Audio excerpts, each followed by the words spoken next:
Hey everyone, my name is Brittany and today I'm going to show you how to make the most amazing cinnamon rolls that you've ever tried to make at home. They're absolutely perfection. So I hope you love them as well. So let's get started. To start off our dough, I've got 5 cups of all-purpose flour here in my bowl. To that, I'm going to add 1/4 cup of sugar, 2 teaspoons of salt, and 2 teaspoons of instant yeast. Now when you put the salt and the yeast in the bowl, you want to make sure you put them in on separate sides of the bowl until you mix it all together. If you put it right on top of the salt could kill the yeast. So make sure you keep them separate. And this is instant yeast, so we don't need to make it bloom. That's only for active dry, or if you've got natural yeast. Give this a nice mix. You want to make sure everything is incorporated. And if you would like to make this recipe, you can find the ingredients list as well as the measurements down in the description box. Now I have 2 cups of water and 4 tablespoons of melted unsalted butter. To that, I'm going to add 2 eggs.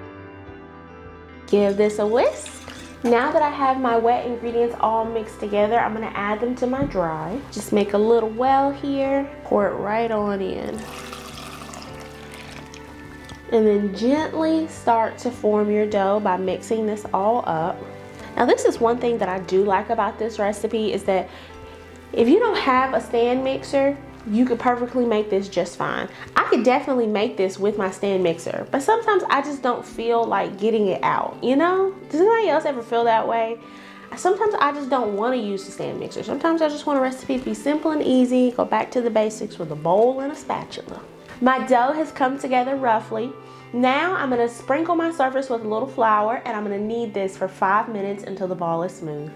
Now my dough is all kneaded. I've got it in a bowl and I'm going to cover this with saran wrap and let it rise for 30 minutes. Make sure you put it in a warm place. You don't want a spot that's too cold, so if you've got your oven on, you can set it on top of your oven, or you can set it close to a warmer area in your house so it has the optimal conditions to rise, okay? See you in 30 minutes. So my dough is almost done rising, so I'm gonna go ahead and make the filling. I've got 1 cup of brown sugar here in my bowl. To that, I'm gonna add 1 tablespoon of cinnamon, and then I've got 1 teaspoon of pumpkin spice. Now I'm just gonna mix those all together with a little fork. My dough is finally done rising. Now I'm just going to powder my work surface with a little bit of flour, and we're gonna roll this out and make some cinnamon rolls.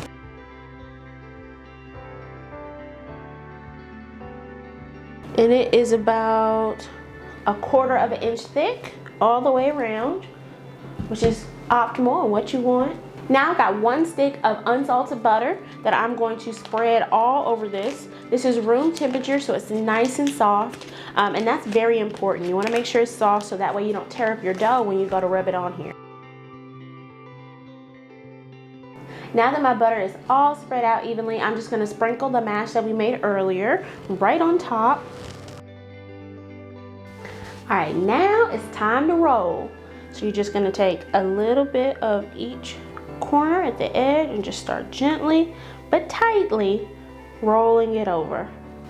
Now once you get a good roll started, you can go ahead and start rolling it with your hands like this. You want it to be nice and close. You don't want any big gaps in your layers. I'm just gently pulling that layer of dough over like that and pressing the seam down. I'm going to cut off just a little piece of my edges. You want your swirl to be nice and even. And this recipe is going to make 12 cinnamon rolls, so I'm going to start by cutting in the middle. Oh, look at that swirl. Isn't that beautiful? All right, now from here I've cut them into 2 pieces. Then I'm going to cut 1 piece in half again. And then I'm going to cut 3 pieces out of this. And it's a lot easier to cut dough like this when you have a serrated knife. Don't press down, just gently saw back and forth and it will come apart. Now I've got my pan that has been lightly greased. This is a 9x13 pan, but you can use any pan that you like. I do like how they turn out in this one though. Now when it comes to rising these for the second time, you can let these sit in the refrigerator overnight and bake them in the morning. That's one beauty about this recipe, and they have really good results that way. Or you can let them rise out at room temperature for another 30 minutes in a warm place, not too hot though, because you've got the filling in here now. You can let them rise for 30 minutes and then pop them in the oven for another 30 and you're all done. It's almost time for my cinnamon rolls to come out of the oven. So I'm gonna go ahead and make the frosting. This is a cream cheese frosting. So I have 1/4 cups of cream cheese in my bowl. I'm gonna add 4 tablespoons of unsalted butter. And I've left this out at room temperature so it's nice and soft. Then I'm gonna add a 1/4 teaspoon of vanilla extract. Now I'm just gonna add 1 cup of powdered sugar. Now you just mash all of this together. Now of course you can use a hand mixer or a stand mixer, but I'm just feeling the mashing vibe today. It's all done and it looks delicious. Now this is a thicker icing. It's more on the long lines of a cream cheese buttercream, which I personally like because you know why? When you go and you add this on there while it's still hot, it's thick enough where it will melt a little bit and get in those crevices, but you still got a good amount of icing that stays on top. That's optimal to me. And then also, when you leave it out, say you're done, you want to eat some a little later, you go to get it, your icing is still soft. It's not hard or melted all the way down where you have no icing at all. There's still icing there to be had. It's still soft and enjoyable. So I vote on this one. So I let my cinnamon rolls rise until they doubled in size and were touching, and then I baked them at 350 degrees for 30 minutes and they look divine. They smell amazing, they look amazing. This icing recipe makes just enough icing for all 12 of these. So if you like a lot of icing, go ahead and double that recipe. Ooh, the first one's always the messiest, I feel like. Uh-oh. Ooh. Ooh, it looks amazing. It's got that caramelization right down on the bottom, that nice goo that everybody loves. While these proof and sit, they are going to develop a little bit of a sauce into the pan in the bottom, and then when you cook them, they splash up and bubble up around the sides of the cinnamon roll and they glaze the bottom, and it's just magic. And so a little bit of that has poofed up around the sides. Okay, let's get started. I'm so excited.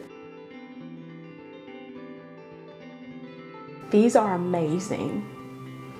These are absolutely amazing. These are the best cinnamon rolls I have ever made in my life. I'm so ecstatically happy. My sister calls me dry as toast, but I'm not dry as toast right now, Ashley. I'm not dry. I'm so excited. These are so good. They're moist. They're flavorful. You can really taste the cinnamon. They're light and fluffy, and they've got that sauce. The ooey gooey that we love has got just the right amount of that. Oh. Well, I hope you enjoyed this recipe as much as I did. If you would like to make it, you can find the ingredients as well as the measurements down in the description box. And of course, like this video if you enjoyed it, and subscribe to the channel if you would like to watch more videos like this. I post every Friday. Thanks for watching.